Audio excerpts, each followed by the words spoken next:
कोटी समप्रभ निर्विघ्नं कुर्मदेव सर्व कार्येषु सर्वदा सहजे सिंधुरोधमदेव यत्पाद पंकज स्मरणं वासरमनिरवितं सराशिनाशयन्ति विघ्ननं या कुंदेन तुषाराधवलया शिवग्रहस्रावता या वीणावदन्तमण्डितकलया श्वेत पद्मासनं या ब्रह्माच्युत शंकरा प्रभुदेवे सदा वन्दिता सामान पातु सरस्वती भगवती निःशेष दाड्यपः मुखं करोति वाचालं गुणं गिरिमयति कृपातुं मे वन्दे परमानन्द माधवं नारायण नमस्कृते नरचय नरोत्तम देवी सरस्वती व्यासत जयमुद्रितं वसुदेव सुतं देवकं सत्यानुवन्दनं देवकी परमानन्दं कृष्ण वन्दे जगद्गुरुं गुरुर्ब्रह्मा गुरुर्विष्णु गुरुर्देवो महेश्वरा गुरुर्साक्षात् परब्रह्म तस्मै श्री गुरुभ्यो नमः श्रोता वक्ता तुचिदेव श्री मुनिवरा पांडुरंगाय नमः कुंडलीकाय विठ्ठल श्री ज्ञानदेव तुकाराम पंडितनाथ भगवान की जय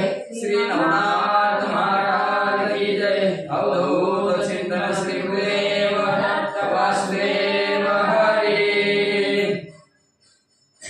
श्री गणेशाय नमः श्री सरस्वते नमः श्री रमणाय नमो नमः जय जयाची पंढरीराया गोप्तया शरणेश्वर्या एसी स्वसुनी अपारमाया सकळ कळा तुझेनी असो पांडुरंगाकर प्रथम नमन दुसरी चरण संतांच्या त्यांच्या कृपा आशीर्वादाने कथेचा विस्तार बाबाजी सद्गुरू दस्तका बसलेले सर्व श्रोते मंडळी साधू संतांना साष्टांग प्रणिपात करून कथेला सुरुवात करतेचे अनुसंधान पंढरपूरच्या ठिकाणी वास्तव्य करणाऱ्या षडगुण ऐश्वर्य संपन्न असणाऱ्या सर्व असणारी माया सुसून सगळ्याच असणाऱ्या कला जाणणाऱ्या एवढंच नाही सर्व असणाऱ्या भोग घेणाऱ्या पांडुरंग परमात्मा तुमचा जय जयकार असो गाठ पाट तंतु आकाश न्याय सर्वतोची ब्रह्ममय ऐसे स्वामी निराळे अव्यक्त व्यक्ता पाहुनी जी काय घटाकाश आहे मटाकाश आहे महदाकाश आहे एकत्र आहेत परंतु त्याच्यात संतोषपट जसा आभास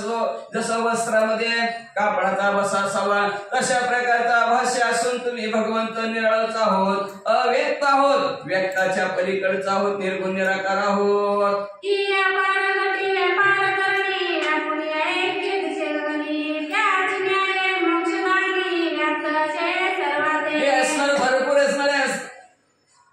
चराचराचे दैव निर्माण सर्व असणाऱ्या चराचरामध्ये भरून करून उरलेला व्यापून असणाऱ्या गगनाच्या ठिकाणी त्याच न्यायाने जसं म्हणजे असणाऱ्या घटामध्ये घर ठेवावं आपण गाठी ठेवावं त्याच्यात प्रतिबिंब सूर्याचं पडावं प्रत्येक घटात सूर्य दिसावं तसं प्रत्येकांच्या हृदयाच्या ठिकाणी वास्तव्य करणारा मोक्ष देणारा असे भगवंता तुमचा जय जयकार असो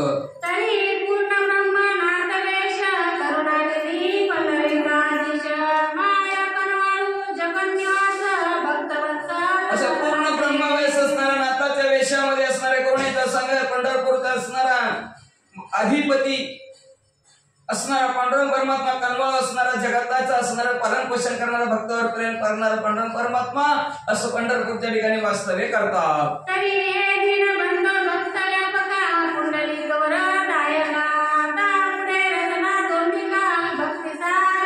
असं भक्तांमध्ये व्यापून परिपूर्ण भरणाऱ्या आणि एवढंच नाही दिनांचा बंध असणाऱ्या पांडुरंग परमात्मा तुमच्या कृपा आशीर्वाद आणि मागच्या का अध्यायाची कथा सुंदर गोड ऐकली पुढच्या अध्यायाची तशाच प्रकारची गोड करून घ्या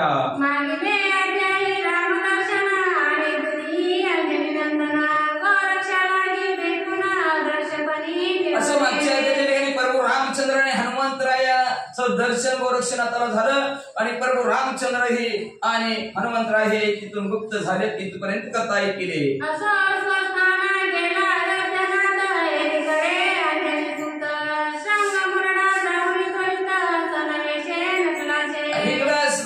प्रभू रामचंद्र नगराच्या ठिकाणी गेलेले आहेत हनुमंतरायाने लहान रूप धारण केलं लहान रूप धारण करून शृंगमुरडा गावात गेले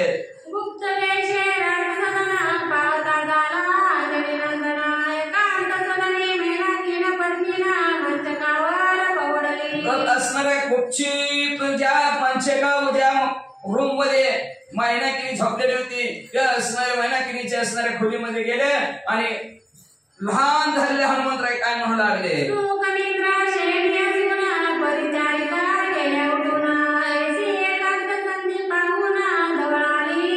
सुखाने असणाऱ्या मैनाकिनी झोपलेले झोपण्यासाठी निघून गेलेले आहेत. मैनाकिनी एकटीच मंचकावर होती. हनुमंतराय आतमध्ये गेले. चपळपणी तो मंचकाजवळी धावून बैसला प्रतापबळी की लोटळा पद्मिनी कमळी करपात्री धरेली. अतिशय चपळ असणारे चंचल असणारे हनुमंतराय पद्मिनी बी तिचंच नाव आहे, मैनाकिनी बी तिचंच नाव आहे. तिच्या जवळ गेले आणि तिच्या हाताला धरून उठवू लागले. व्यक्त होता करकमळ सावधानारी किलोतळा वेलाळ तो दृष्टी देखील अंजनी बाळ चरणावरी लोटली. आपल्या हाताला कोणाचा स्पर्श झाला म्हणतात दिशी मैनाकिनी उठली. बघत तर हनुमंतराय उठली, हनुमंतराच्या पाया पडले. किलोतळा आणि मैनाकिनी तृतीय नामाची पद्मिनी यावर सुरते बोलती कल्पनी कल्पनेआती नावे. तीच मैनाकिनी तीच किलोतळा तिचं तिसरं नाव पद्मिनी. एकाच महिलेला 3 नावं होती. आता श्रोते मंडळी म्हणते किलोतळा, मैनाकिनी आणि ही पद्मिनी एका महिलेला 3 नावं कशी पडली त्याच्या विषयीची माहिती आम्हाला सांगा. तृतीय विधानाती दुहिता झाले असे कवनार्था मग त्या कल्पने वाक्सर सरिता व्यक्ती घेणे मिळवली. मग म्हणजे असणारं तिसरं नाव पद्मिनी तिला कसं पडलं त्याच्याविषयी मनात शंका निर्माण झाली. सर ग्रंथकर्ते म्हणतात पुढे ऐका. एका बाहुली तृतीया आदळ बोल साखळी सादळ तृतीय भिन्न भिन्न प्रकार कैशाडती आम्हाला एका. श्रोते मंडळींच्या मनात या शंकेचं निरसन करण्यासाठी ग्रंथकर्ते म्हणून लागले एकाच महिलेला 3 नावं होती. कशा प्रकारे 3 नावं पडली त्याची माहिती ऐका. तरी पर्वता माझी मंदारगिरी जम्बूद्वीप त्याची प्रथम पायरी या परी सिंहल द्वीपाची दुसरी मेरू मंदार आहे. या पर्वताचा मेरू पर्वत आहे. त्या मेरू पर्वताची पहिली पायरी त्याला सिंहद्वीप म्हणतात. म्हणजे असणारा जम्बूद्वीप म्हणतात. जम्बूद्वीप म्हणजे आपला भाग आहे आणि सिंहद्वीप म्हणजे असणारी दुसरी मेरू पर्वताची दुसरी पायरी आहे म्हणतात. या परी सिंहल द्वीप भुवनी स्त्रियाची तुक्या सती पद्मिनी त्यातही मुख्य मैनाकिनी स्वरूपवंती यवतसे. मग त्याच्यामध्ये काही सिंहद्वीप आहे. त्या सिंहद्वीपाच्या ठिकाणी जेवढे असणारे पद्मिनी होत्या स्त्रिया होत्या त्याच्यात मुख्य मैनाकिनी नावची असणारी अतिशय सुंदर स्त्री होती. तो एक दिवशी अभ्यंग करून उभी राहिली तवारी जाऊन ते सौरदृष्टी दिशागमनी आकाशात एक दिवशी तिने असणारं स्नान केलं. आपल्या असणाऱ्या माडीवर चालली होती. चढल्यानंतर तिने आकाशाकडे बघितलं. असते तगटकी कबीर भारी कबीर भार तोवर दृष्टी नावली गोचर उपरी सर्वसु विमानावर आरूढ जातसे. मग तिची असणारी केस सुटलेली होती. असं वाळवण्यासाठी वर माडीवर गेली होती. उभी असणारं दस्त वर बघितलं तर वरून उपरीच्या वसूचं विमान चाललेलं होतं. विमान रूढ झाला होता तो वजन एकांगे झाले तत्वता आवेश बाहेर लिंगदर्शता सावध बैठक. मग विमानाच्या निगा हवेने असणारा हवे फास्ट वेगाने चाललेलं होतं विमान. तेवढ्यात उपरीच्या वसूची जी काय वस्त्र आहेत आपल्या भाषेत धोतर म्हणा ती एका बाजूला झालं आणि असावध असणारे उपरीच्या वसू बसलेले होते. विमानावरील गवाक्षकार त्यातून दिसे अवयव समग्र तो मैनाकिनी पाहुणी नेत्रे असे कदा ते आणि काय. विमानाचं जी काय असणारं थोडीशी खिडकी होती त्या खिडकीतनं म्हणजे त्याचा अवयव दिसू लागले उपरीच्या वसूचं. ते मैनाकिनीने बघितलं कदा कदा हसायला लागले. ते कोणी उन्हात विक्षेपोनी बोलता झाला तिथे म्हणे पाकिनी परपुरुषाते पाहुनिया. त्या असणाऱ्या वसूच्या मुलाने उपरीच्या वसून बघितलं हसलेला ऐकल्यावर तिला म्हणलं काही ही वेळ का म्हणजे पुरुष दुसऱ्या पुरुषाला बघून हसतीस काय. तरी ऐसे दारिणीवरती धरुणीनाशी स्वभाप्रती माझी विषयी कामशक्ती उद्भवली म्हणून तू म्हणजे जर स्त्री आहेस म्हणजे असणार स्वतःच्या घरी राहते दुसऱ्याच्या पुरुषाला काम बघतील हसती म्हणजे तू कामातूर झालीस अशा प्रकारचं असणारे उपरीच्या वसू तिला बोलू लागले. तरी विनोहे तैसा भ्रष्ट सकळ वसु माझी श्रेष्ठ इंद्रिय दमनी कनिष्ठ पूर्ण तपास. तसं मी दुसऱ्यासारखा तुझी काम इच्छा पूर्ण करायला नाही किंवा तुझ्याकडे लक्ष द्यायला मला वेळ नाही म्हणजे मी इंद्रिय दमनी आहे म्हणजे असणार. एवढंच नाही अष्टवसू आहे. त्या अष्टवसू पैकी सर्वात मोठा उपरीच्या वसू माझं नाव आहे. तरी मनाविलास धरुणी गदगदा ससी पापिनी तरी पुरुष विनोदे स्वस्थानी जाऊनिया पडसी. तू माझा अभिलाष धरून माझ्याकडे बघून कदा कदा हसलीस तर शाप दिला उपरीच्या वसून जिथं पुरुष नाही तिथं जाऊन पडशील. स्त्री देशाचा स्त्रीकटकी वस्ती होईल तुझी शेती मग कैला पुरुष के लोगी दृष्टी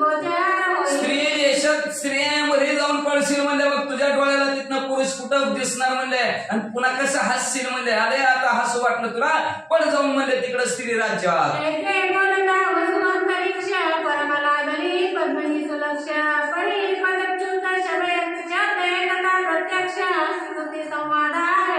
मग अशा प्रकारचं उपरीचर वस्तू आकाशात न बोलल्याबरोबर ही लाजली, खाली मान घातली गेली हिनं आणि परत असणार भीती वाटली. म्हणजे आपलं असणार पदच्युत होणार, सिंहद्वीपाच्या ठिकाणातून पृथ्वी तलावर जाणार आणि महिला मंडळामध्ये राहणार, पुरुष बघायला भेटणार नाही. घाबरली गेली, उपरीचर वस्तूची स्तुती करू लागली.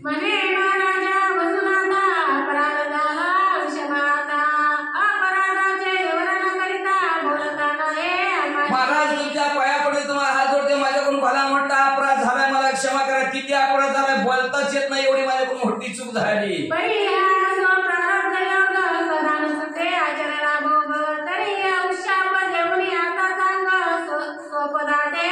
असं म्हणजे प्रारब्ध योगाने जसं घडल तसं घडल म्हणजे महाराज म्हणजे आमचं नशिबत असणार फुटकं होतं म्हणजे असणार ते आता तुमचा शाप भोगावाच लागणार आहे. पण असू द्या, तो शाप भोगायला तयार आहे, पण मला काहीतरी उशाप द्या. तुम्ही वस्तू सर्व प्रकारे भरला, शांती मांडारे, परम कनवाळू इंद्रिय साचारे, योगामध्ये असणारे इंद्रिय धमनी तुम्ही होत म्हणजे एवढंच नाही, शांतीचं भंडार उपरीचर वस्तू तुमच्या जवळ आहे म्हणजे जरा शांती धरा आणि आम्हाला उशाप द्या.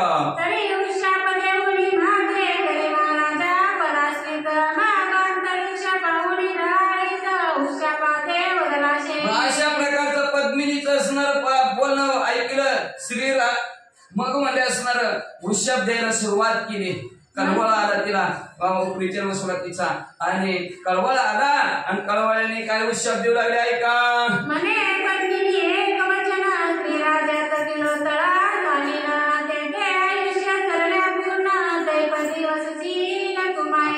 म्हणजे पद्मिनी म्हणजे तू स्त्री रेषात तू गेल्यानंतर तिथली किलोतळा नावची स्त्री आधी राजा आहे, तिचं आयुष्य संपल, ती संपली की तिच्या गादीवर तू बसशील.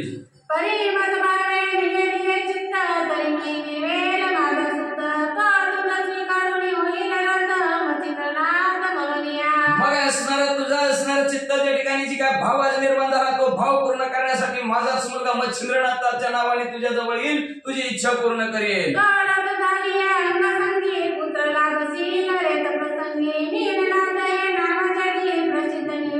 मग अंगसंग असणाऱ्या तुमच्या दोघाचा होईल म्हणजे असणार रती सुखाच्या जोरावर म्हणजे असणारे तुम्हाला एक मुलगा होईल, त्याचं नाव मीननाथ ठेवलं जाईल.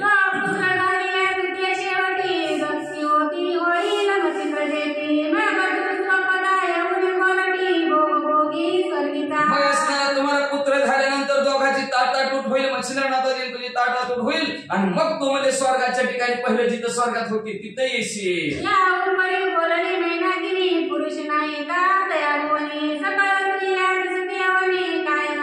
त्याच्यानंतर किलोतळा उपरीचर वसूला म्हणून लागली, महाराज मला शाप दिला तुम्ही स्त्री राज्यात जाऊन पडशील. मग तिथं त्या स्त्रियाच काय आहेत, काय भानगड आहे तिथली.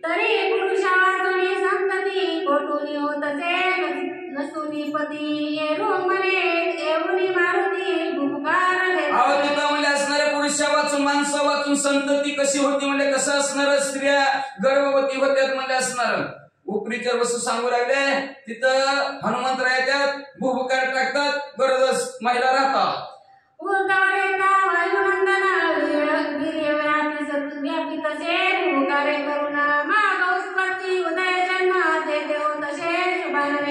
मग म्हणजे त्या हनुमंतराय असणाऱ्या ऊर्ध्वर येत आहेत, त्यांनी भुबुकार टाकला की म्हणजे असणाऱ्या तिथं जन्माला असणारे येतात, महिलाच येतात असं सांगितलं.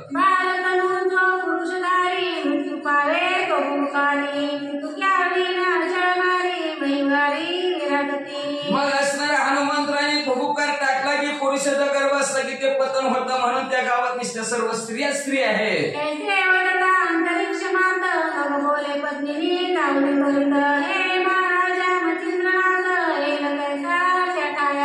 पुढचा प्रश्न विचारला ऋषीवर्या म्हणजे तुम्ही म्हणता मच्छिंद्रनाथ येतील, मग एक मी पुरुष नाही, मच्छिंद्रनाथ पुरुष रूपी मच्छिंद्रनाथ कसा स्त्री राज्यात येईल सांगा बरं तुम्ही. प्रत्यक्ष पुरुष पावती मरणाची चर्चा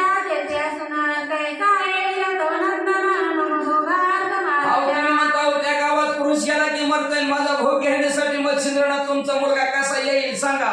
अंतरिक्ष मध्ये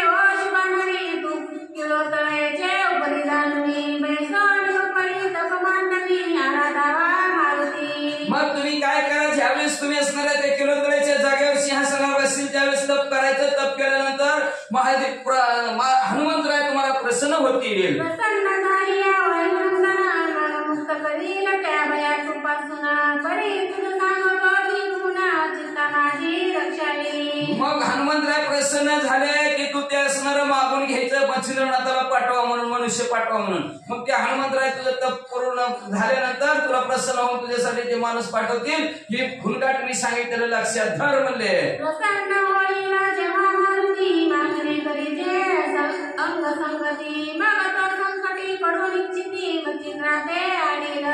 मग तो तप पूर्ण झाला, हनुमंतराय तुला प्रसन्न होतील. प्रसन्न झाल्या तो हनुमंतरायला अंग संग मागायचा. मग ते हनुमंतराय संकटात पडतील का तर त्यांना जन्मात ब्रह्म कसोटे म्हणजे. मग ते म्हणले असणाऱ्या मच्छिंद्रनाथाला गोड बोलून तुझ्याकडे पाठवते. तरी अर्जुन दृढ उपाय निर्मित आहे मारुती भय तरी तयाचे असते साधावे कार्य मच्छिंद्राते आठवणी. मग म्हणजे आज स्वतः हनुमंतरायने माणूस आणून दिल्यावर कशाला मरतोय म्हणजे. आणि काय हनुमंतरायची भीती आहे म्हणजे त्या माणसाला काहीच भीती नाही. म्हणून म्हणले असणारे स्वतः हनुमंतराया मच्छिंद्रनाथाला तुला आणून देतील. तू काळजी करू नको, फक्त मी सांगतोय ते ऐक. या उपरी बोले पद्मिनी वती रामचरणी श्री मारुती कैसे सांग माते त्यावी गती ऐसे म्हणावे महाराज. याच्यानंतर ती पद्मिनी बोलायला लागली म्हणजे असणारा सारखा हनुमंतरायाचे प्रभू रामचंद्राच्या चरणाजवळ असतात म्हणजे. जो सन्मुख उभा, हात कर जोडून सन्मुख उभा, सारखं तिथं उभा असते म्हणजे. मग म्हणले असणार मग कसं माझं असणारे अडचण सांगून कसं मच्छिंद्रनाथाला ते पाठवतील.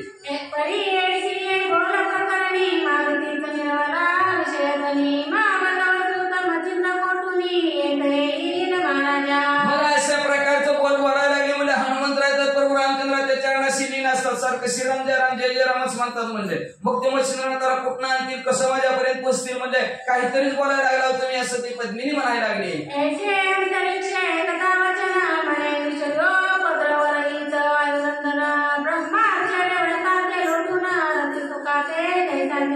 मग अंतरिक्षाचं बोलणं ऐकलं असणारे हे विषयाच्या पलीकडचे ज्यांचा विषय नारायण झालेला आहे असे हनुमंतराय आहेत.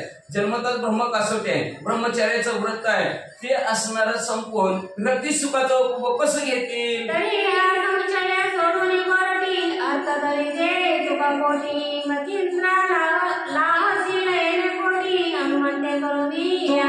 हनुमंतराय येणार माहित. हनुमंतराय भरपूर प्रयत्न करून मच्छिंद्रनाथाला आणून तुझ्या समोर पोहोचवतील. मग तू मच्छिंद्रनाथा संग अंग संग कर.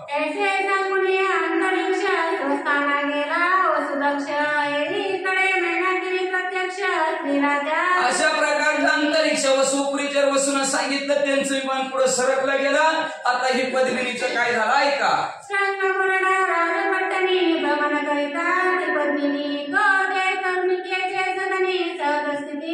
लगेच तिचं पतन स्वर्गाच्या ठिकाणातून झालं.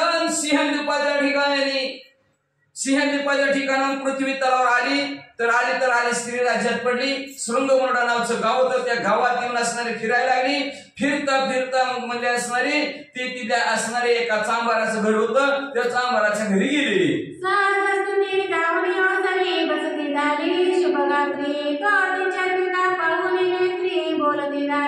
सहज तिच्या वाट्यावर जाऊन बसली. त्या चांभारीनं बघितल्याबरोबर काय म्हणायला लागली.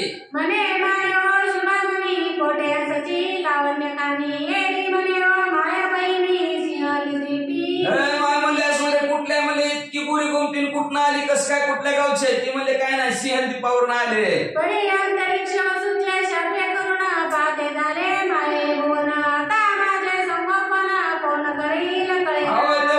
वसूच्या शापामुळे माझं पतन झालं. मी स्वर्गाच्या ठिकाणचे होते, आज पृथ्वी तलावर तुमच्या वट्ट्यावर येऊन बसले. म्हणले आता मलाच कळलं नाही माझं पालन पोषण कोण करेल, मला कोण खाऊ घालेल, कोण पिऊ घालेल.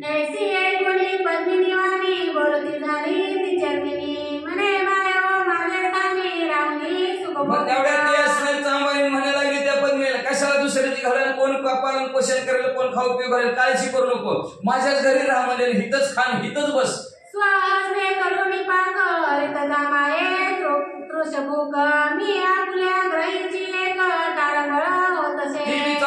मी एकटीच आहे म्हणजे घरी माझी बी तारांबळ होती म्हणजे. कवा स्वयंपाक करून कवा खा मला जाऊन कवा खाऊ. तिच्या बरं झालं तू आली म्हणजे तू स्वयंपाक करी जा म्हणले, दोघी बी खाऊन दोघी बी बसू. तरी माय व उपेक्षा करून शैली माय व माझे सदन कन्ये समान तुझ पाळीन सर्व सुख देऊनिया. म्हणजे उपेक्षा करून जाऊ नको माझी, म्हणजे हितच राहा म्हणलं. जसं मुलीला सांभाळतात ना तसं तुला सांभाळेल म्हणजे, तू काळजीच करू नको आता. ऐसी ऐकुनी तिये जीवाता परमदोषली हृदय दुईता मागते त्याची राहुनी बल्लवी हस्ताग्रे लागी आराधी. अशा प्रकारे चांभारणीचं बोल नाही केलं ती म्हणजे आता कशाला दुसऱ्याची घर ओळखायची. या अशी माय म्हणते तर राहते बाई म्हणजे असणारी, आणि ती पद्मिनी स्वर्गाच्या ठिकाणची तिथंच राहायला लागली. हस्ते करुणी पाक निष्पत्ती हरित चरणी त्याचे शुभे प्रती शेवेती भोजन क्रिये संगती आपण शेवी नित्यशा. मग स्वतःच्या हाताने स्वयंपाक करायची आणि त्या तहानभूक सांभाळण्याची संपू लागली. आणि मग ती जीवली की मग ही पुन्हा जेवायची आणि तिथंच राहायची. असा काळ क्रमांक तो लागली. या सई लोटता बहुसतीना किलोत्तळा राज स्वामीना आयुष्य चालले धराला पुन्हा मन मंत्र्या लागी बोलत असे. मग याबरोबर कित्येक दिवस तरी संपला आणि त्या गावची असणारी किलोत्तळा नावाची राणी होती, तिचं आयुष्य संपत आलं होतं. म्हातारा पण तिला आलं होतं म्हणजे असणार.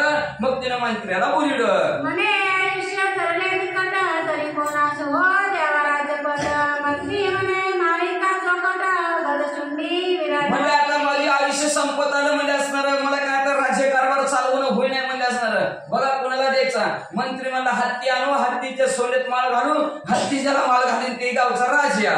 सकाळ स्त्रिया पाचारून गंध प्रेरावा माळ देऊन त्याशी भेटेला दैववान माळ ग्रहणी क्रिये. मग म्हणजे असणार मंत्री मला हत्तीच्या सोन्यात माळ टाकू, ज्याला माळ हत्ती घालून त्याच्या हातात आपण राज्याचा कारभार देऊ. ऐसे बोलला मंत्री देवेरा परमदोषली किलोत्तळा माग सुखीन पाहुणे कार्य मंगळा हत्तीनी माळा.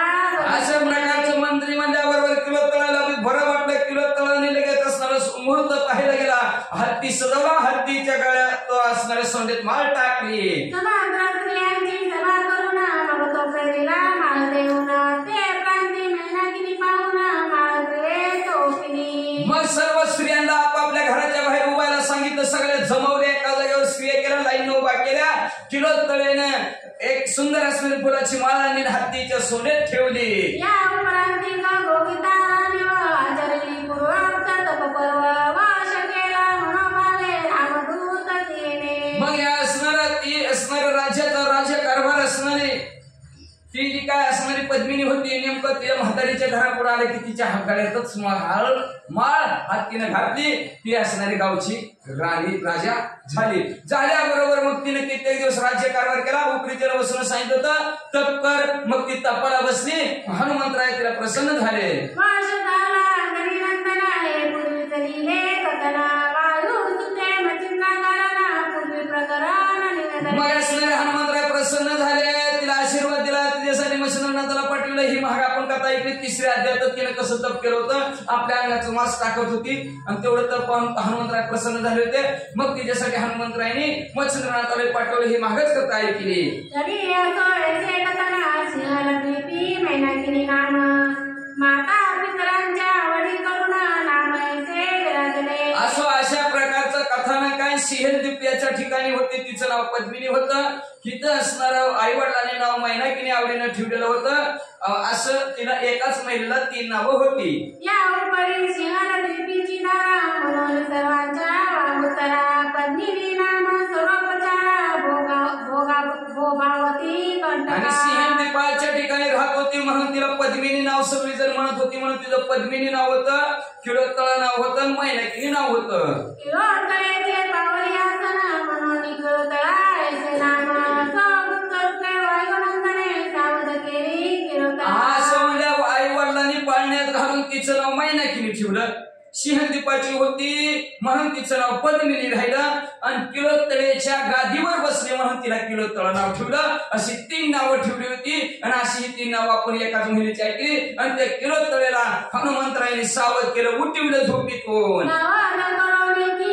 म्हणे किलोत्तळे एक मात तुवा मत ठेवणे वचनात मचिंद्रनाथ आणविला. सावध केलं, तिला उठवलं. तिला म्हणजे किलोत्तळे ऐक म्हणजे तू मला वचनात गोवून मच्छिंद्रनाथाला आणायला सांगितलं होतं. मच्छिंद्रनाथ तुझ्यापर्यंत मी पोहोचवलं. तरी तव वचनापासून सुटलो आहे अर्थ करुणा परी तव सुखाशी पातळे विघ्न मच्छिंद्र शिष्य येते मी तुझ्या वचनातनं सुटलो, मोकळा झालो. तुला आणून द्यायचा होता, आणून दिला.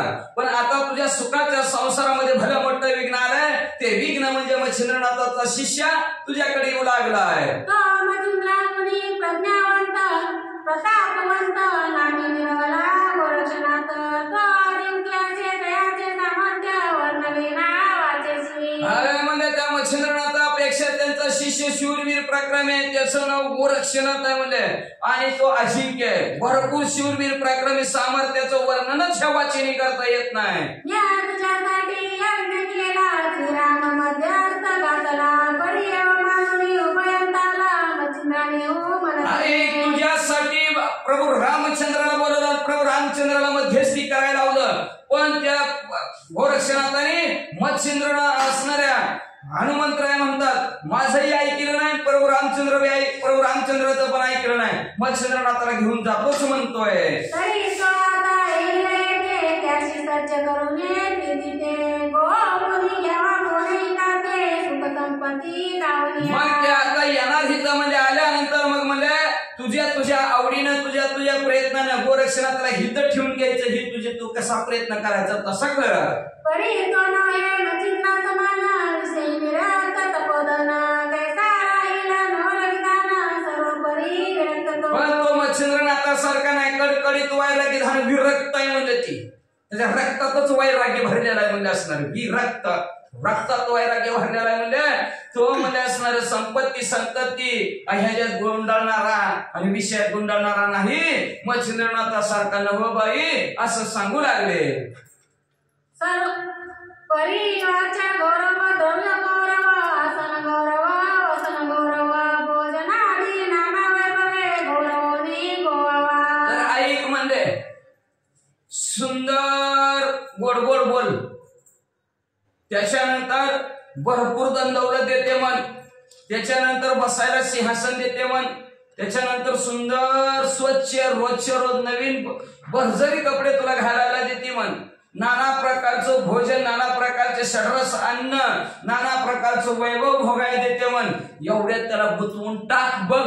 ह्याच्यापेक्षा काय माणसाला लागतंय.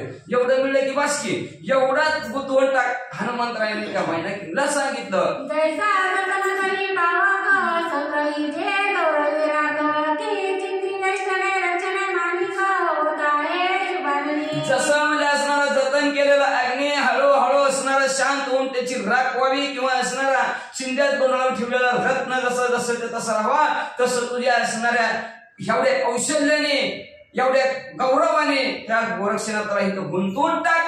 हनुमंतराय सांगू लागले.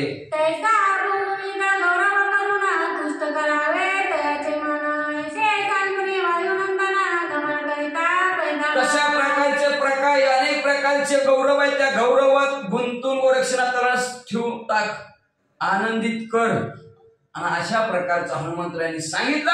हनुमंतराय तिथून निघून गेले. परितीचे फळ महिनागिनी मारुती बैठला कनकासनी षोडशोपचारे पूजा करून बोलविला महाराजा. निघायला लागले तेवढ्यात महिनागिनीने आवाज दिला हनुमंतराय. तसंच जात असते ती का म्हणजे पाणी प्या, चहा करते. मग असणार हनुमंतरायला उंच सिंहासनावर बसलं. आपलं सिंहासन दिलं. सिंहासनावर हनुमंतरायला बसवलं.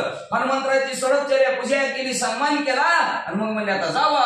स्वस्ताना गेला वायुसुद्धा गोरक्षनाथ वैश्याकटकी मार्गी येत मुकाम. हनुमंतरायांनी बातमी आपलं काम केलं. हनुमंतरायांनी निघून गेलं. इकडे दरमजल मुक्काम करत गोरक्षनाथ ते वेशांच्या कटकात ते कलिंगाबरोबर हळूहळू पुढे येऊ लागले. जैसे पक्षी करती गमन या तरुणी त्या बरोबर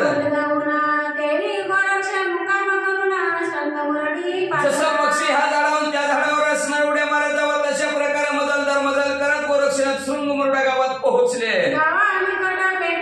धर्मशाळा होती त्यात वेश्याकटकी राहून मग गावाच्या जवळ धर्मशाळा होती. त्या धर्मशाळेतच या कलिंगेचा सर्व असणारा लवाजमा उतरला आणि तिथून कारभार पुढे काय करू लागले. मुख्य नायिका कलिंगा नामे मुख्य दौंदिका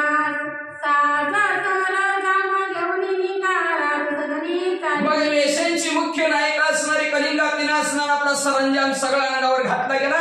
जलजलादीन कला येत होती त्या कलेसारखं असणारी कपडे घातली गेली आणि राज्य कारभारात म्हणजे त्या मंदाकिनीच्या राजदरबारात निघाले.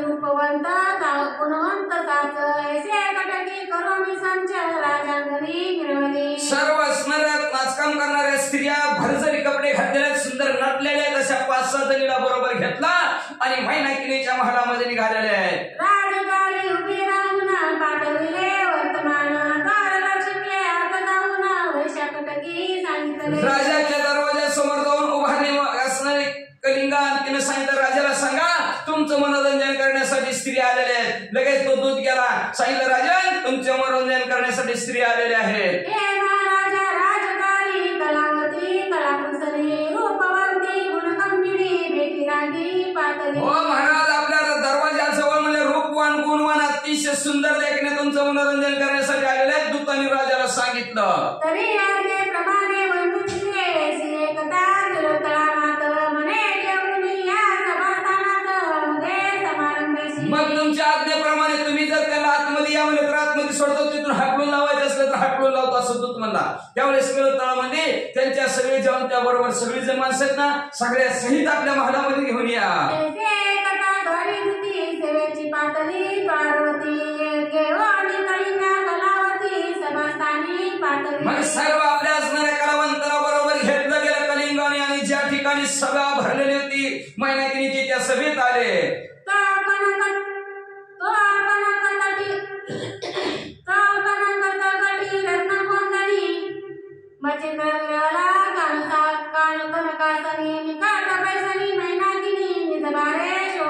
मग असणारं सुंदर सोन्याने मडवलेलं सिंहासन होतं. त्या सिंहासनावर मच्छिंद्रनाथ बसलेले त्या बाजूलाच ती तिलोत्तरा बसलेली होती. जैसी नदी उद्धर गणपती मध्ये मिळवला रोहिणीपती त्याची न्याय मच्छिंद्राभोवती सकळ स्त्रिया विराजल्या. जसं म्हणजे आकाशात चांदणे भोवती चंद्र शोभून दिसावा तसं मच्छिंद्रनाथ सर्व स्त्रियामध्ये बसलेले शोभून दिसत होते.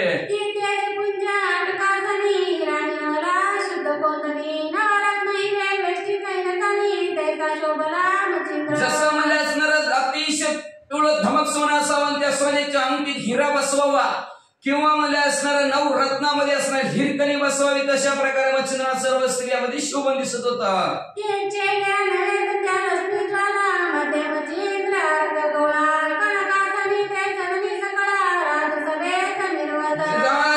ते म्हणजे स्त्रिया नव्हतच म्हणजे असणाऱ्या ती सूर्याची किरण असावी. सूर्य म्हणजे मच्छिंद्रनाथ असावे.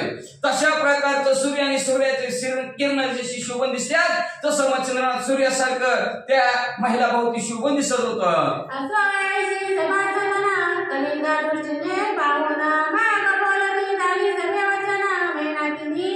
अशा प्रकारची सभा पद्मिनीनं बघितली आणि मैनाकिनी राजाला कलिंगा काय म्हणू लागली.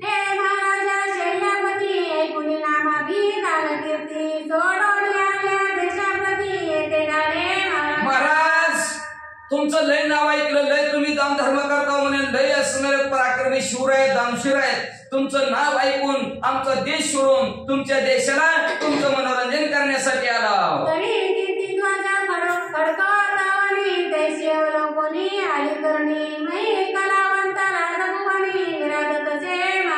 म्हणजे तुमच्या कीर्तीचा झेंडा सर्व पृथ्वी तलावर फडकत आहे. राणी राजा असावा तर शृंगमुड गावासारखा असावा. फार कलावंतांना मदत करतो म्हणजे असणार आणि कलावंताची जी काही असणारे सर्व असणारे जिथल्या तिथं टाप टीप असेल किंवा असणारं त्यांचं जी काही योग्यता असेल त्या योग्यानुसार त्यांना योग्य मानधन देणारे कोण असेल तर मैनाकिनीचं नाव घेत होती. ती ऐकलं म्हणून तुमच्या इथं आज तो आमचा कार्यक्रम करण्यासाठी आलेलो आहोत अशी पद्मिनी म्हणू लागली.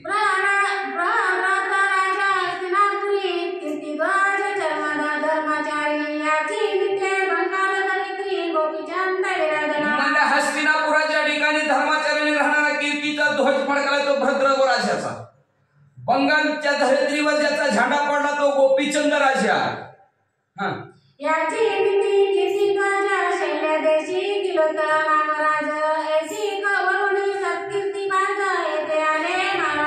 जसं त्या 2 राजांचं नाव आहे तसं स्त्री देशात मैनाकिनी तुमचं नाव आहे, ते नाव ऐकलं म्हणून तुमच्या गावात आम्ही आमचा कार्यक्रम करण्यासाठी आलेलो आहोत.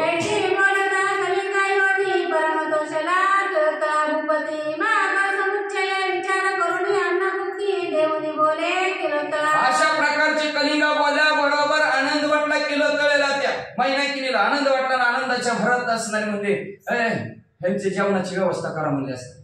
लगेच सगळे जेवणाची व्यवस्था केली, सगळे जण जेवले. मध्यान्ह समया सावनी मग जेवण केलं, दुपारची वेळ झालेली आपल्या शिबिराच्या ठिकाणी धर्मशाळेत आली. आता रात्रीचा कार्यक्रम करायचा म्हणून परिपूर्ण असं रात्रीच्या कार्यक्रमासाठी जी वेश कपडे घालावे लागतात, नाटक म्हणजे नाटकातले कपडे घालावे लागतात, ऐका नाही, तशा प्रकारची कपडे घातली आणि रात्रीची वाट ही कलिंगा बघू लागली.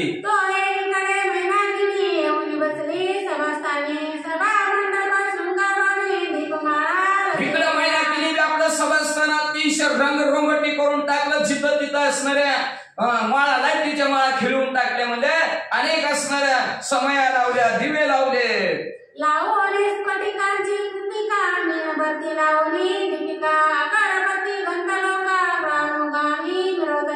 काचाचे असणारे तिथं दिवे केलेले आहेत, ते दिवे लावलेले आहेत, मेणबत्त्या लावलेल्या आहेत म्हणले असणार.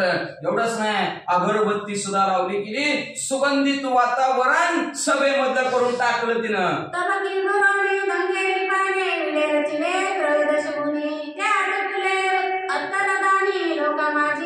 एक असणार तवक घेतलं, त्याच्यात गंगेरी असणार पान ठेवलं गेलं. ते हे पान म्हणजे त्याच्यात 13 पदार्थ, पान, सुपारी, काच, बडीशेप, ती काय असणार 13 नाव आहे ती म्हणजे त्याची. आणि ते सगळे त्या पानामध्ये भरले आणि पान खाण्यासाठी ठेवले.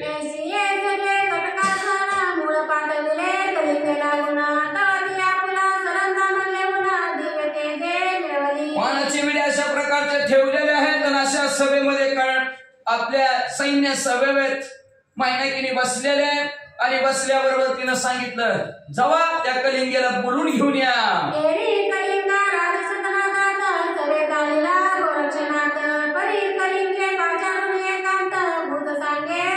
लगेच दूध बोलवायला गेला, लगेच ती आधीच तयार होती, लगेचच असणारी यायला लागली. निघले तेवढ्यात गोरक्षनाथावर तिचं लक्ष गेलं. गोरक्षनाथाला एकांताच्या ठिकाणात नेलं आणि गोरक्षनाथाला ती कलिंगा काय म्हणू लागली, मग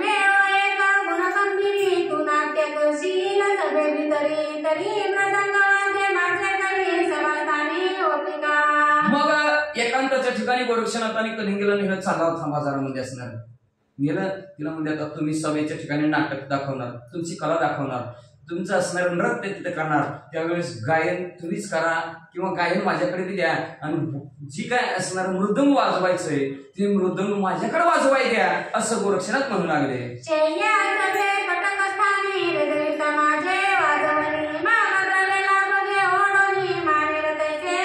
मग तुमच्या असणारे ह्या सभेच्या ठिकाणी स्त्रियांच्या जेव्हा मी वाजवाल त्यावेळेस तुमच्या महिला असणार सर्व असणारे सुंदर नाचतील. का तर वाजवण्यात असते का नाही, वाजवण्यावरच असतं. नाही तर नाही वाजवण्याने नाही वाजवले की धांबा पकडत पकडत त्याने म्हणायचं देतो का नाही, देऊन टाक ऐका देतो. त्याने मधनच कवा घेतलं होतं कवा आहे का नाही, तसली भांडणच नाही मध्ये. असं वाजवतो सगळ्याच असणार मनोरंजन झालं पाहिजे. मग असणार सर्वच्या सर्वजण तुला काय पैसे तिथं मागून घ्यायच्यात किंवा मागून घेऊन ती तुलाच राहू दे, गोरक्षनाथ म्हणू लागले.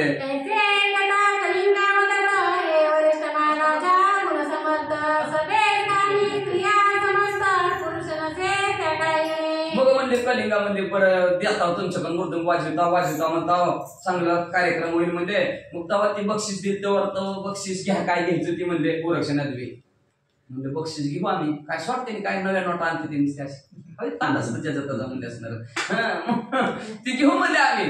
पण महाराज तिथं तुम्हाला न्यायचं कसं, पुरुषाला तुम्ही तिथं येऊ देत नाही ती, तुम्हाला ओळखल्यावर कार्यक्रम सगळ्यात घोटाळा व्हायचा की कार्यक्रमाचा म्हणजे असणार. कसं करायचं, तुम्हाला न्यायचं कसं, तिथं पुरुषच नसतो.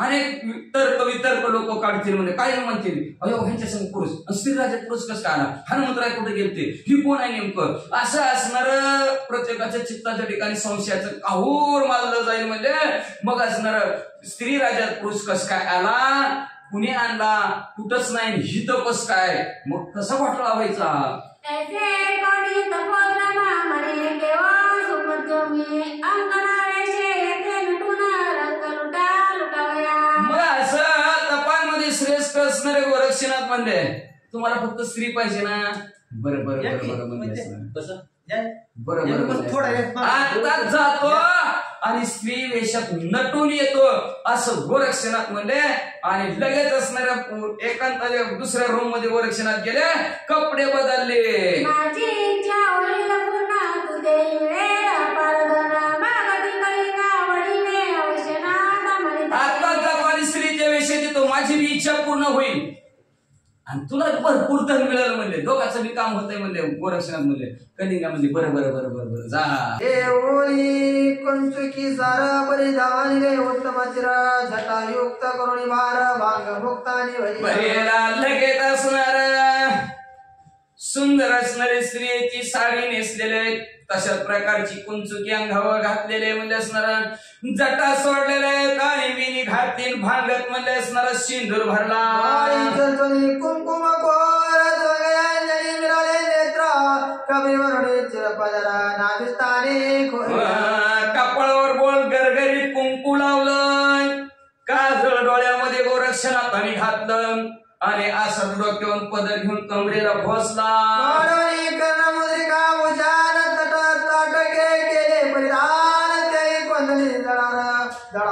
नक्षत्राचा संकटी मग म्हणजे असणार जी हातामध्ये कानातली काय कर्णमुद्रिका होत्या ती बाजूला काढली गेली स्त्रियाचं कर्ण फुलं कानामध्ये घातली आणि ती नक्षत्रासारखी चालण्यासारखी चमचम करत होती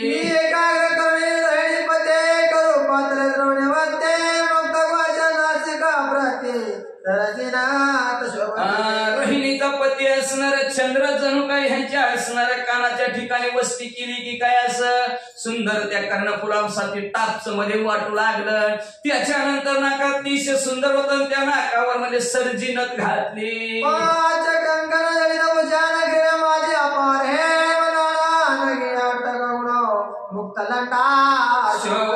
असणाऱ्या हातामध्ये पाच पाच असणाऱ्या बांगड्या घातलेल्या ते विभूषी असणाऱ्या हिरेमाणिक मोत्याने मळवलेले आहेत म्हणजे गळ्यामध्ये भरपूर असणार सोनं घातलं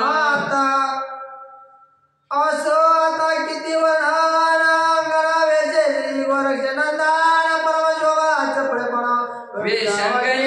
तळपत असो म्हणजे काय काय अंगावर घातलं किती वर्णन करायचं कसं दिसू लागले सांगताच येत नाही बघा पुरुष जर नटला स्त्रीच्या वेशात तर काय काय घातलेलं असतं त्याने अंगावर स्त्रीपेक्षा पुरुषच भारी दिसायला लागतात का एवढं नटलेलं असत्या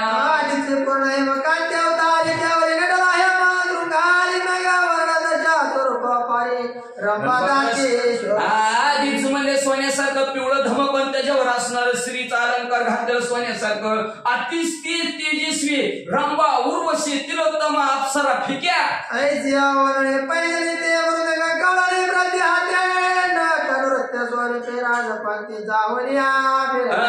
मग अशा प्रकारे पायामध्ये पैंजण घातलेला गळ्यामध्ये मृदुंगाळ कवला राजसभेत कलिंगा बरोबर निघू लागले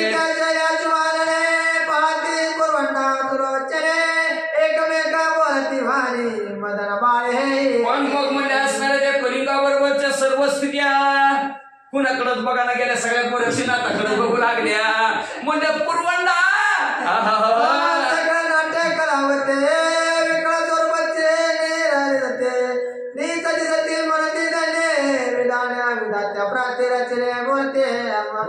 सगळी जण त्याच्याकडे बघायला लागले म्हणले असणाऱ्या ही कलावंतीनी फिक्यात पडल्या असल्या कसल्या कलावंती म्हणले ब्रह्मदेवानी बसली मूर्ती रचली बाबा काय सुंदर मूर्ती आहे गोरक्षनाथ सर्व म्हणायला लागले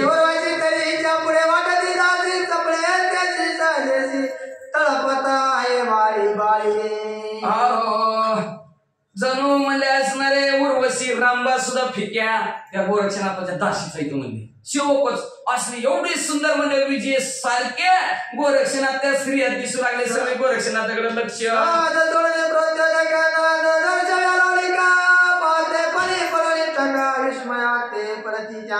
मग असणारा सर्व साधांगावर चढवलेला आहे, मृदुंगामध्ये अडकवलेला आहे आणि वाजवायला चालू केलं. तारधन तारधन सगळी जण त्यावर तालावरच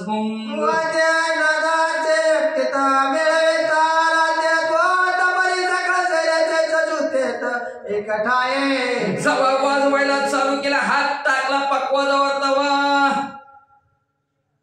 नाद काढता येते बरं का, काढतायत का नाही? गणबा तुकाराम तुकाराम तुकाराम तुकाराम तुकाराम तुकाराम तुकाराम तुकाराम तुकाराम तशा प्रकारचा आवाज असणारा काढायला सुरुवात केली. टक लावून सगळे त्या मृदुंगाकडे बघू लागली.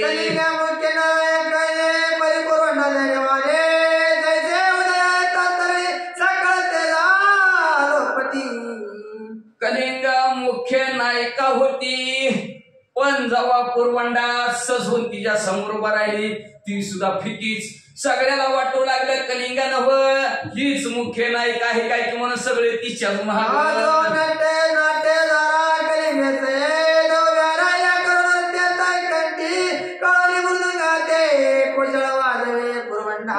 मग असं नाट्य सभेमध्ये सर्व स्त्री आपापलं काम करण्यासाठी उभा राहिलेले आहेत. कलिंगा ही उभा राहिलेले आहे. गोरक्षनाथाने गळ्यात मृदुंग वाजवायला सुरुवात केली.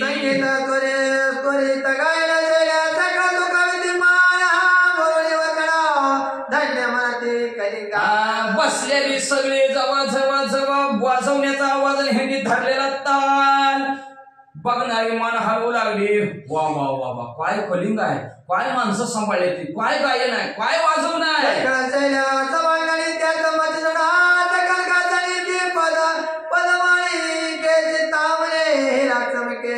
सर्व स्त्रियांमध्ये वचनात सिंहासनावर शिवून दिसत जसं माळेमध्ये मुकुटमणी शिवून दिसावा तसं वचनात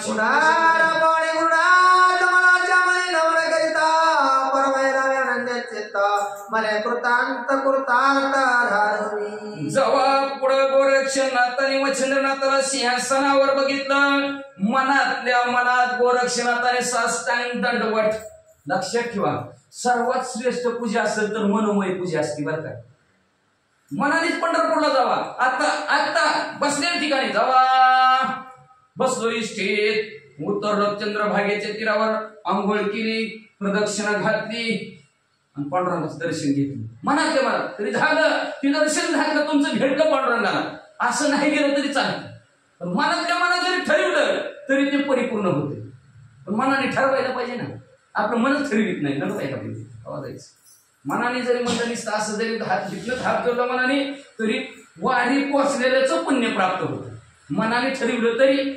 आणि तशा प्रकारे मनातल्या मनातच गोरक्षनाथाने गुरुवर्या पाहिल्याबरोबर साष्टांग दंडवट घातला.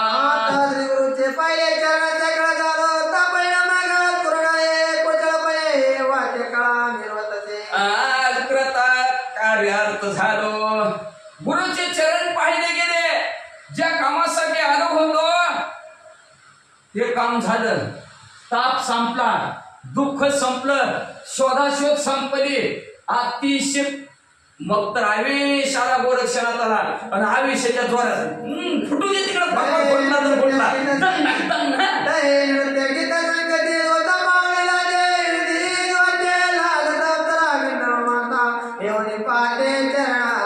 आणि सर्वच्या सर्व असणारा नृत्य नाचणारी गाणारे गोरक्षनाथ वाजवणारे गोरक्षनाथ ब्रह्मदेव सुद्धा लाजतील, गणगंधर्व सुद्धा लाजतील.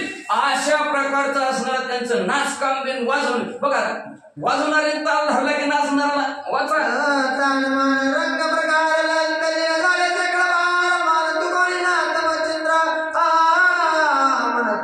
रंग देवताच तिथं उतरली होती. त्याच्यामुळे किती तुम्ही ही करा रंग देवता एकदा उतरली की रंगच भरला जातो म्हणून. आणि तो रंग भरला तिथं कीर्तनात. मग कीर्तनात जर रंग भरला तर कसं असतंय. नाचता नाचता देवाचा गळला पितांबर जनी म्हणे आहे का नाही? बोला अभंग. जरी म्हणजे ज्ञानदेवा बोला अभंग. अभंग बोलायला सुरुवात केली तर पांढरंग एवढं रंग होताला की एवढं जमून जातात काहीच माणसाला कळत नाही. आणि तसं रंगदेवता उतरली होती. सगळे असणारे मान हलवू लागलेले, डुलवू लागलेले, ते नाचणाऱ्याबरोबर हे बी खुर्चीत बसलेले अंग हलवू लागले. दाना डीजेच्या आवाजाने बिथाणा बी हात केली. माणसंच काय आता तर होय. मग एवढा आवाज सोडल्यावर तशी हलायला लागली. जेव्हा हलायला लागली मच्छिंद्रनाथ सुद्धा हरायला लागलं. आणि मच्छिंद्रनाथ म्हणले वा वा काय माणसं आहे.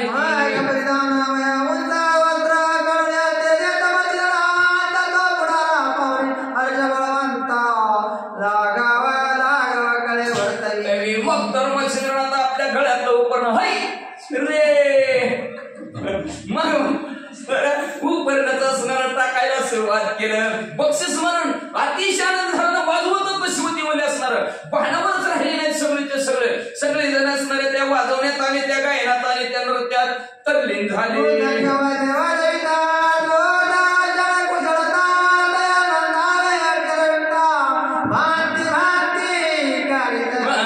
मृदंग वाद्य वाजवित आहेत. न भूत न भविष्य अशा कुशलपणाने वाजवतात. वाजवता कधी म्हणजे असणार ज्ञानोबा तुकाराम कधी माऊली असणार जी काय नाद असतील ती वेगवेगळं नाद त्याच्यातनं काढू लागलेलं आहे.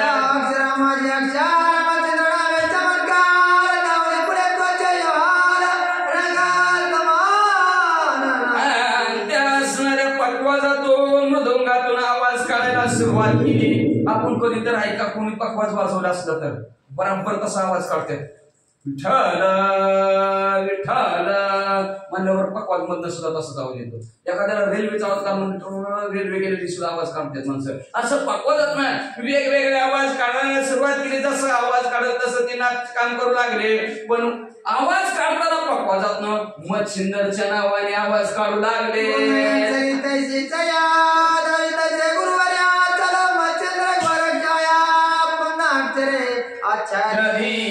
मग म्हणजे मृदुंगातून अक्षर काढू लागलेले आहेत. काय अक्षर काढू लागलेले आहेत? चलो मच्छिंदर गोरखाया अशा प्रकारची अक्षर पुन्हा पुन्हा काढू लागले.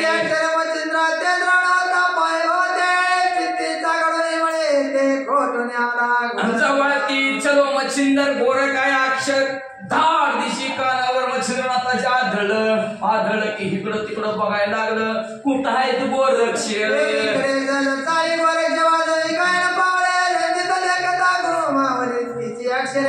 इकडं सहज असणार गोरक्षनाथ तल्लीन झालेलं वाजवणार. जसं जसं गुरु दचका द्याल तसं तसं पुन्हा चलो मच्छिंदर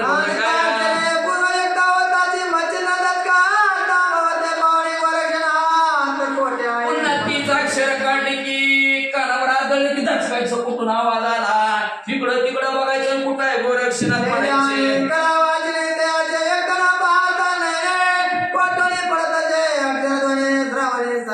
आवाजी स्त्रिया नाचत होत्या. त्यांचं जी काय कार्यक्रम चालू होतं त्या कार्यक्रमाकडे हावभावाकडे मच्छिंद्रनाथाचं लक्षच नाही. कुठून आवाज येतो तिकडं सगळं कान लक्ष मच्छिंद्रनाथाचं लागलं.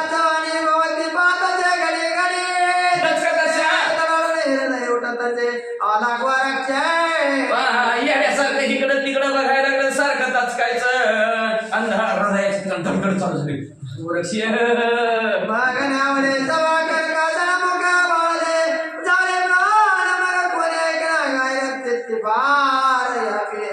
मग सभेच्या सिंहासनावर आपण बसलेलं आहे तेही आवडाना गेलं मच्छिंद्रनाथाला.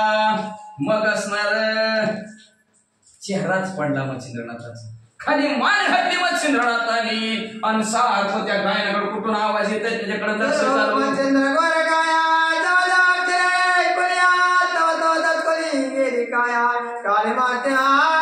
मच्छिंद्र गोरखाया जवळ जवळ हे अक्षर ऐकते तसं तसं हळूहळू चेहरा मच्छिंद्रनाथा खाली पडत पडत गेला. चेहऱ्यावर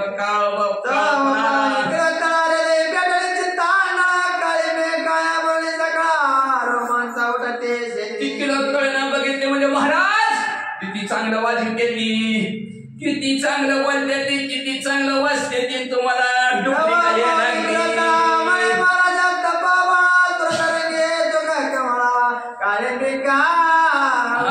हो म्हणजे असणार किती सुंदर वाजवतात, किती सुंदर गायन करतात. बोले हे पाहून म्हणले तुमचा चेहरा का उतरला, काय झालं?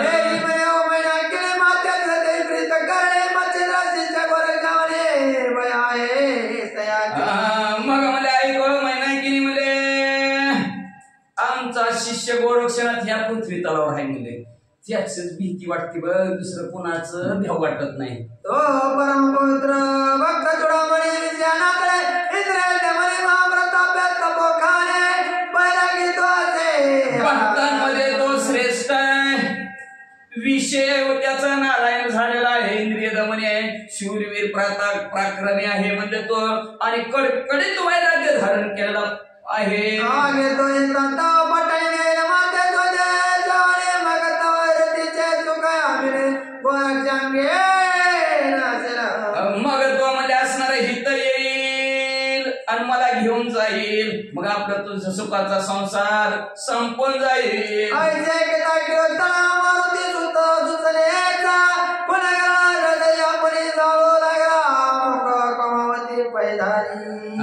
अशा प्रकारचं किलोत्तळीने ऐकल्याबरोबर ती हनुमंतराय रात्री सांगून गेलेलं तिला उठवून ती लक्षात आला. हनुमंतराय म्हणजे गोरक्षनाथ आला काय की म्हणून म्हणले तिचा विचार पडला.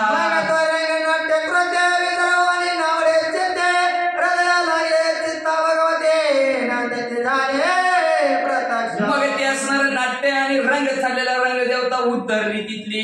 मग हिला बी तिथलं ऐकू वाटाना बघू वाटाना.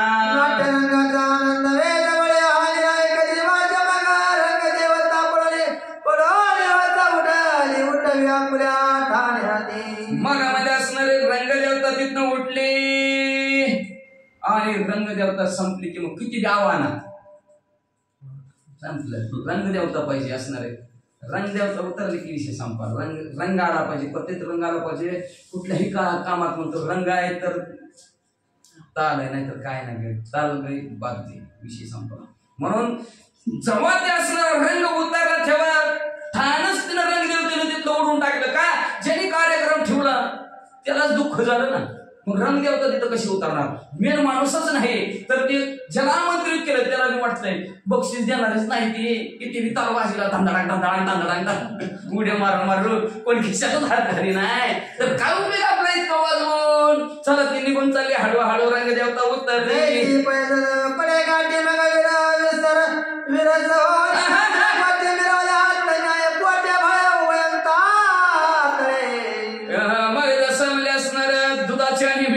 भेट व्हावी तशा प्रकारचं सर्व गोष्टी तिथल्या संपल्या नासून गेल्या म्हणजे असणार.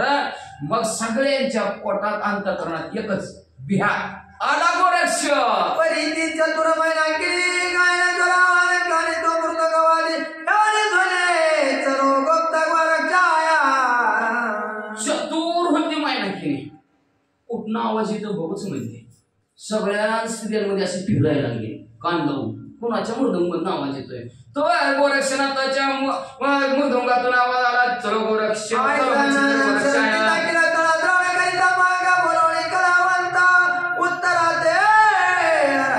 मग ती अक्षरांचा नाद तिने ऐकल्याबरोबर तिच्या घरच्या बी कलावंताला बोलवलं. त्या गोरक्षनाथाला बोलवलं. काय म्हणू लागले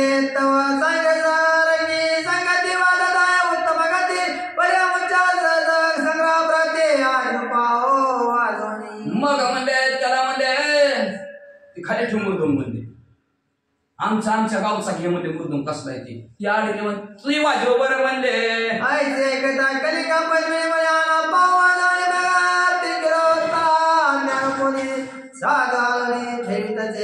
मग म्हणजे बघू कलिका म्हणजे बरं आणा म्हणले बघू ती साज आणा म्हणले तुमच्यातला. मग ती साज आणल्याबरोबर गोरक्षनाथाच्या गळ्यात घातला.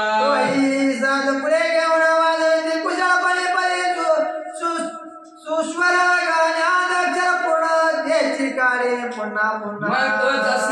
आणून ठेवला गोरक्षनाथाच्या गळ्यात घातला. गोरक्षनाथाने पुन्हा तीच चलो मच्छी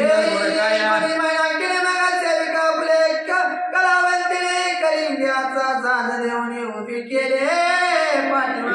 मग महिना केली म्हणले आपले हिंदी कलावंताला बोलवलं आणि त्याला म्हणले तुझ्या गळ्यात मृदंग घाल. ती पुढचं जसं वाजवत आहे तसं तू बी वाजव बरं. शेम टू शेम वाजवा येते का बघू. तिथे सांगे राजा योग्य पुढारावाले अक्षर काढले त्याचे नित्य अक्षर तिथे तोही त्या मृदुंगातून जी आवाज काढते तू बी तसाच मृदुंगाचा आवाज काढायचा असं केलं तर सांगितलं.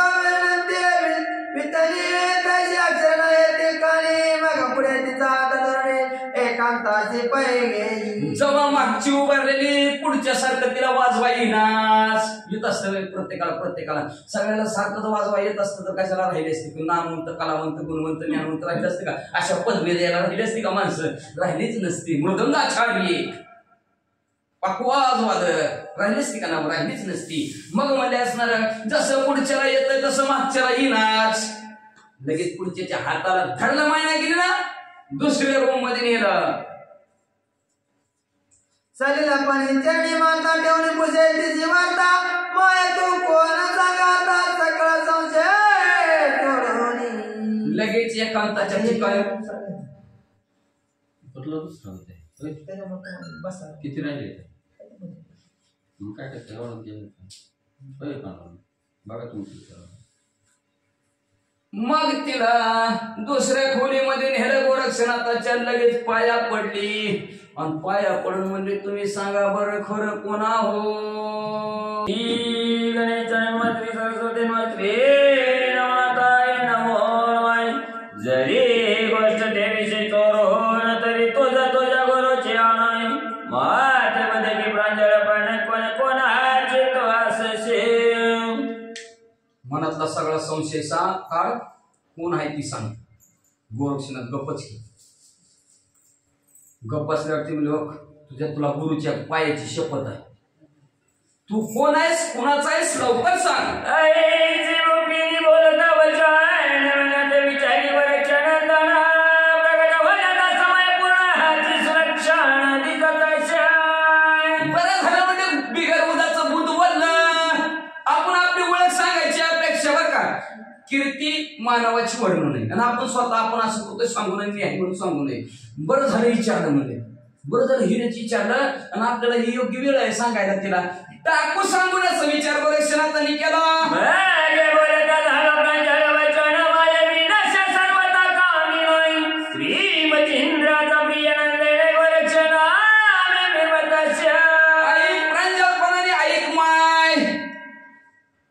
मी म्हणजे काय स्त्री नाही.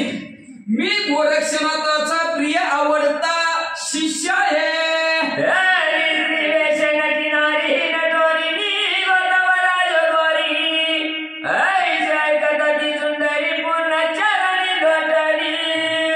स्त्री वेशातच तुमच्या गावात यावं लागतंय तुमच्या घरात यावं लागतं म्हणून स्त्रीचा वेश धारण करून तुमच्यापर्यंत पोहोचलो असं म्हणल्याबरोबर तट दिवशी उठली गोरक्षनाथाच्या पुन्हा पाया पडली.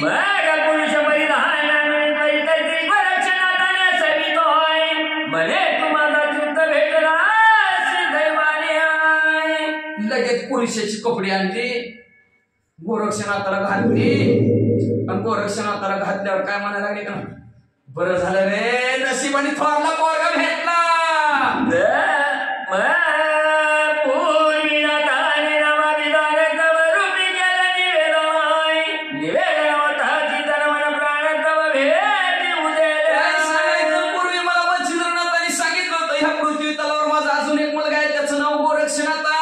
तेव्हापासून माझं ध्यान सारखं तुझ्याकडे लागलं होतं. कधी भेटशील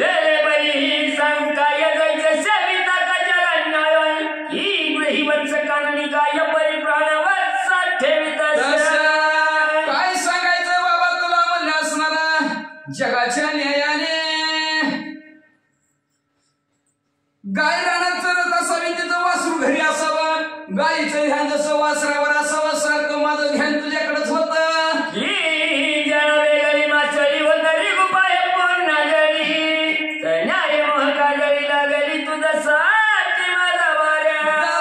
पाण्यातला मासा बाहेर काढल्यानंतर जसा तळमळतो तशी माझ्या चित्तात सारखी तळमळ होती. आज भेटशील उद्या भेटशील.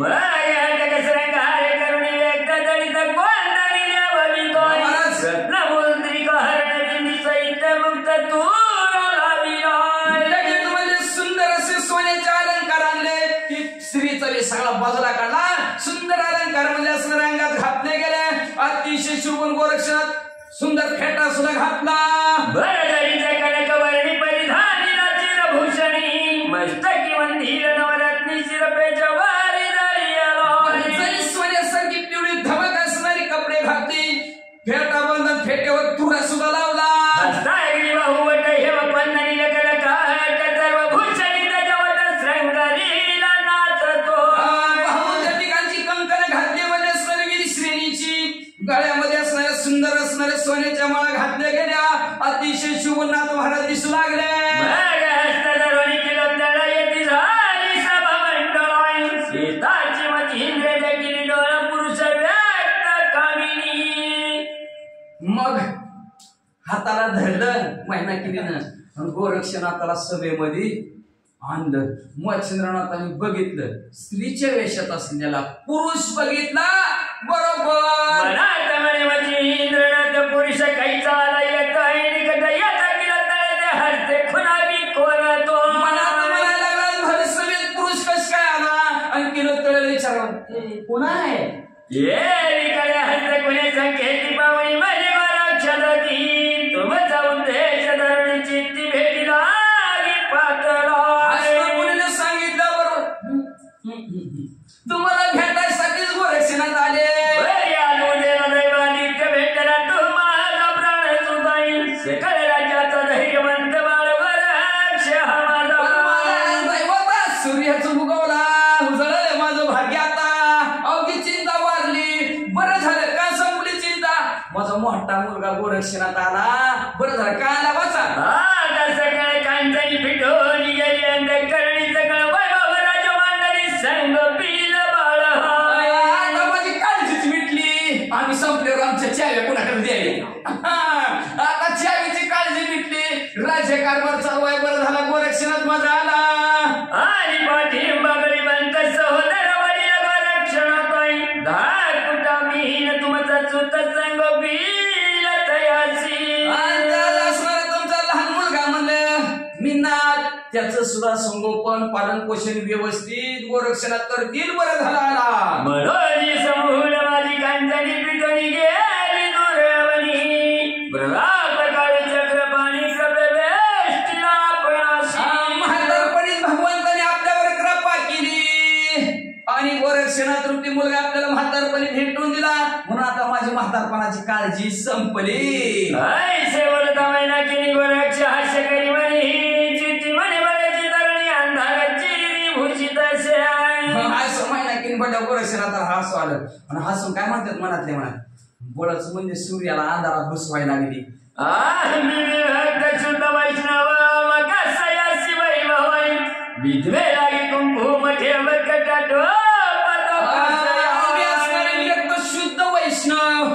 वैष्णव म्हणत दया अवघी देवावर माया. आगी देवावर माया. आमची काय संसारात माया आहे काय. आमची देवावर माया शुद्ध वैष्णव आम्ही म्हणले असणार.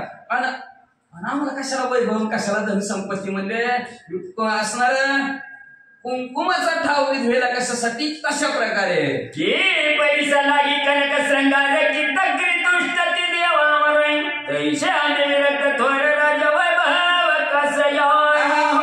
परिसरा मध्ये असणारा कशाला सोन्याचा शृंगार करायचा आहे. किंवा मला असणारा ताकानी देव असणार तुष्ट होत असतील तर तिथं काही कारण आहे म्हणजे बाकीची वस्तू वाढवायची म्हणजे. तसं आम्ही विरक्त आहोत म्हणजे राजाचं वैभव आम्हाला कशाला काय बोलायला लागली म्हणजे.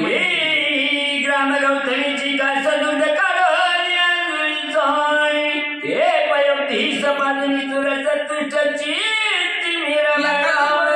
गावात पाळलेली गावरान गाय तिचं वंदळी भर दूध काढलं आणि ती दुधाच्या समुद्राला पाजायला चालली म्हणजे. असं का होत असतं का म्हणले. सगळं माहिती अंजुळी धान्याचा गरज म्हणतो. ही मित्र ते जाती भिक्ष मागत काजव्या. मध्ये भिक्षापात्र हातात घेतलं नाव राजांच्यासाठी मागे भीक. असं कधी होईल का म्हणजे. किंवा म्हणजे अनेक प्रकारचा असणारा तेजस्वी सूर्य आहे आणि ती काजव्याकडे गेला. अरे मला तुझं थोडं तेज देतो का मला.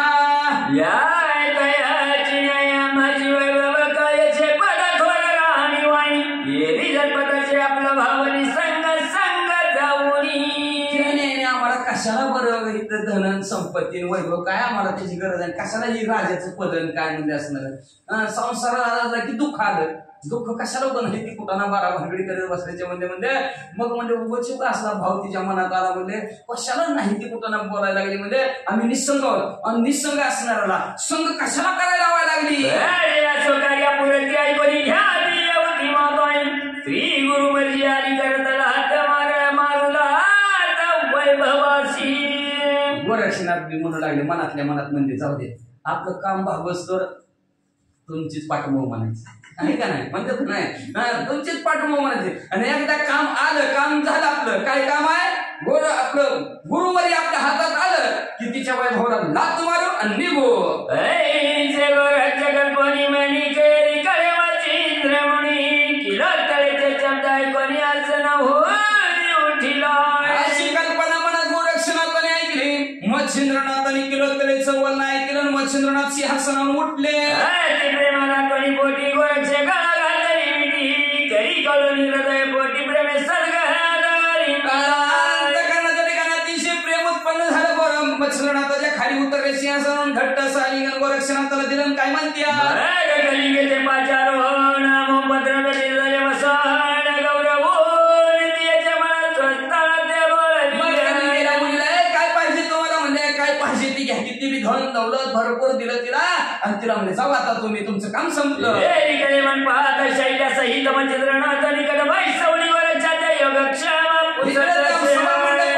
सर्व स्त्रिया बसलेल्या आहेत. तेवढ्या गोरक्षनाथ मच्छिंद्रनाथ जवळ बसला म्हणले बरं आहे का तुझं कसं काय चाललंय. बरं गात्रे मी तर बरं हाती तुझे सांगे गोरक्षेटी कंठकारी बाळवृष्टी बाळचं वर्ष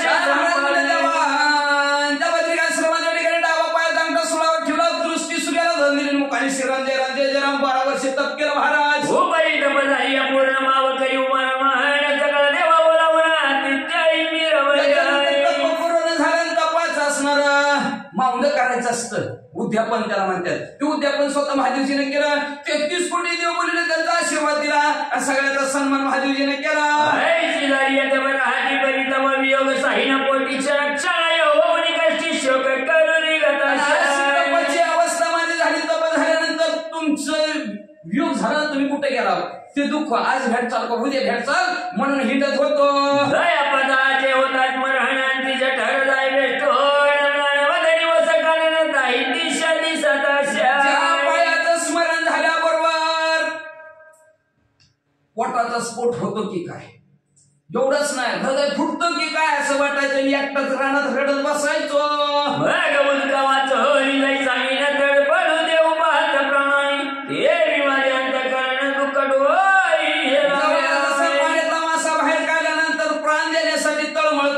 तशा प्रकारचं तुमचं पाय पाहण्यासाठी तुम्हाला पाहण्यासाठी दुःखाने मी तळमळायचो. प्रारब्ध योगदार होण येते भेटले तुमचे चरण एकाकी कदा नवसे माझ्या नशिबाने प्रारब्धाने आज तुमचे पाय मला दिसले. आता तुमच्या पायापासून मी कधी लांब जाणार नाही मिळलो तरी ऐकता वचन की पुन्हा प्रतिमाने वर्षा तुझं मागुती एकाने कदा न करी मी कुठं जाणार नाही असं म्हणल्यावर मच्छिंद्रनाथ मी म्हणले बाबा पुन्हा करायला याला गोरक्षनाथाला धरलं आणि धरून म्हणजे बाबा तुला आता एकट्याला मी कुठं सोडणार नाही माझ्या बरोबरच. मुळे वली बाळ महान तुम्हाला जाणले माझा वीण सगळं करून माझ्या पाणी मी रविले.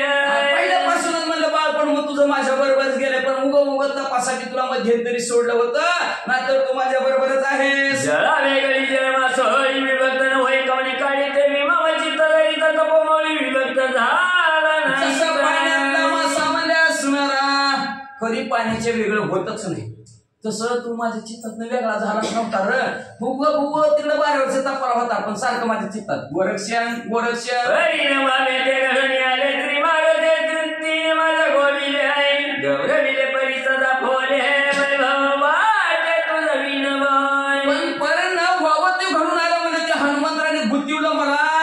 वचनातून ह्या स्त्री राज्यात पाठवलं आणि ह्या वैभवात अडकलं. पण गोरक्षनाथा तुमच्या वाचून मला ही वैभव शून्य वाटत होतं. कस काय भोजन करिता चंद्रसानी तुझे स्मरण होत असे म्हणी बा तो ग्रास देवितावनी विष समान वाटत असा हातात घास घेतला की तुझं ध्यान यायचं. तुझं ध्यान आलं तर ती घास बाजूला टाकायचं. विषासारखा घास मला वाटायचा की रे एवढं तुझं ध्यान लागलं होतं.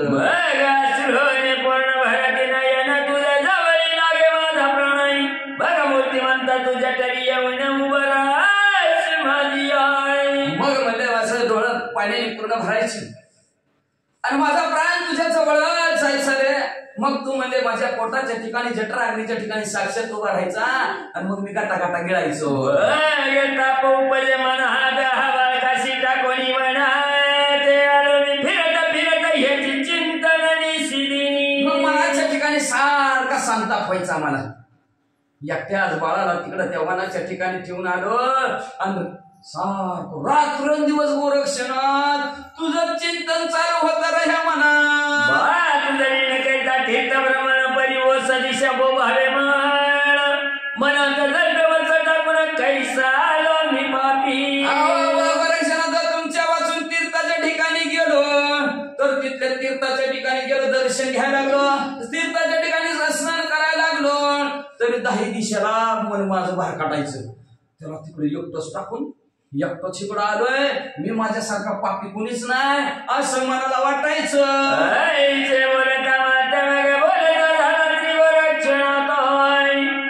महाराजा माझ्या आई माता तू ते सूत बहु असती. असं जेव्हा मच्छिंद्रनाथ बोलले तेव्हा गोरक्षनाथ म्हणले का म्हणले मला हुडकीत आला असतं इथे बसला असता मग तुम्ही म्हणले असतं नाटक कसं आहे लावा जमा.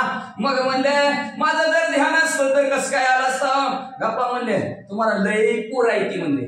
जया देशी कराले गमन ते तेची सुत कराल निर्माण बघ तुमच्या मोहाच्या आवरण वाटले जाय महाराजा.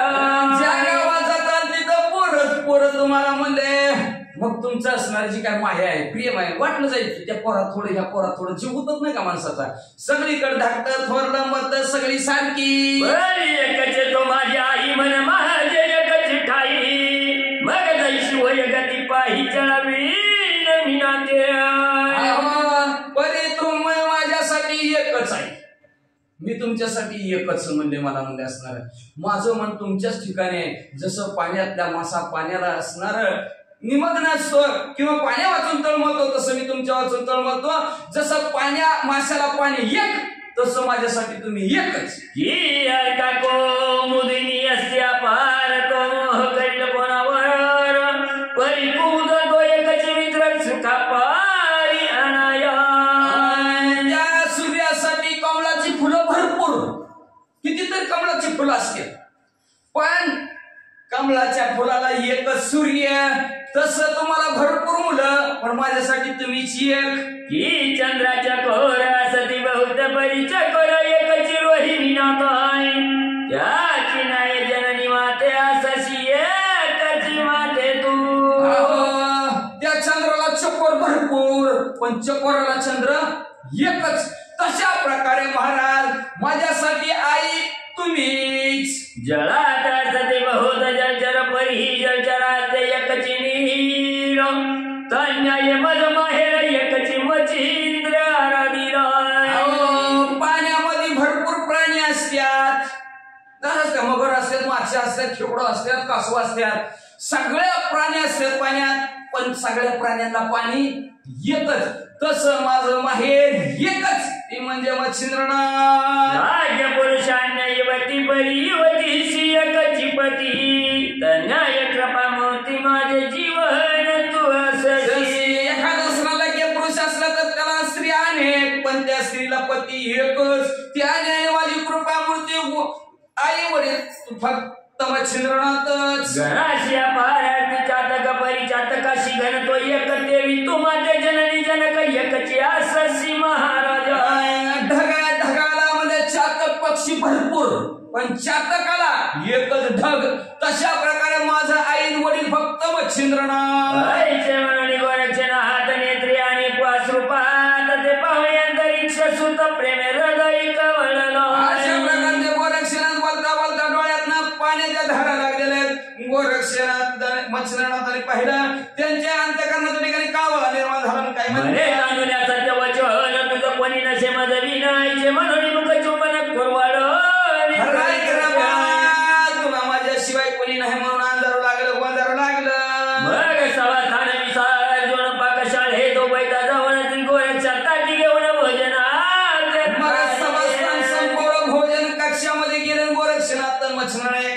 जेवाय लागले भोजन झाली एकासनी निद्रा करीत उभयजनी दिनोदय स्नान करणे एकासनी भैसती एकाच ताटात जेवल्यानंतर एकाच असणाऱ्या शयन घरात दोघंच्या दोघं झोपू लागलेले आहेत मुलं दोघं सकाळ झाल्याबरोबर आंघोळ करून दोघं एका सिंहासनावर बसू लागले एकांकी विननाथ एकांकी गोरक्ष सुत कनकासनी राजसलता घेऊन नाथ भैस एका मांडीवर गोरक्षनाथ दुसऱ्या मांडीवर मीननाथ दोघांना घेऊन राज्य कारभार मच्छनाथ थापू लागलेले आहे जय सावक्रतुंड षडानन घेऊन वैश्य उमारवण की माया यशोदे जवळी रामकृष्ण उभयांकी मीरावती तसं म्हणले असणार महादेवजीच्या मांडीवर एका बाजूवर कार्तिक स्वामी दुसऱ्या बाजूला गणपती बाप्पा केव्हा म्हणले असणार ती दुसरं काम सांगितलं यशोदे हा तसं यशोदेच्या मांडीवर बलिराम दादा एका मांडीवर कृष्ण भगवंत एका मांडीवर तशा प्रकारचं मच्छनाथ एका मांडीवर गोरक्षनाथ दुसऱ्या मांडीवर मीननाथ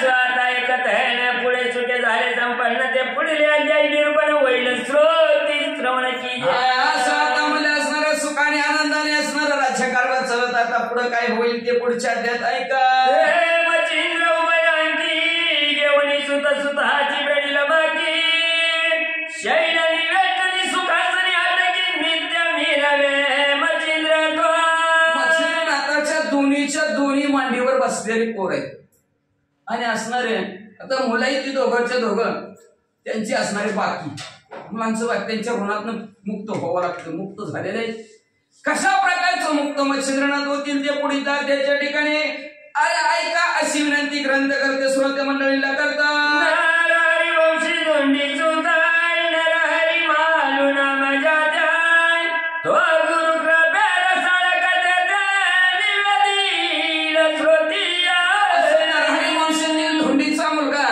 त्यांचं नाव मालू आहे ते मालू श्रोत्यांना असणाऱ्या सांगतील गोड आवाजात सांगतील व्यवस्थित सांगतील पण कधी सांगतील सद्गुरूच्या कृपेवर त्यांच्यावर सद्गुरूची कृपा झाल्याबरोबर ते तुम्हाला जो गोड कथानक सांगतील ते त्यांच्या सद्गुरूला शरण गेल्या शरण जाऊन कथानक संपवतात भक्ती कथा समंत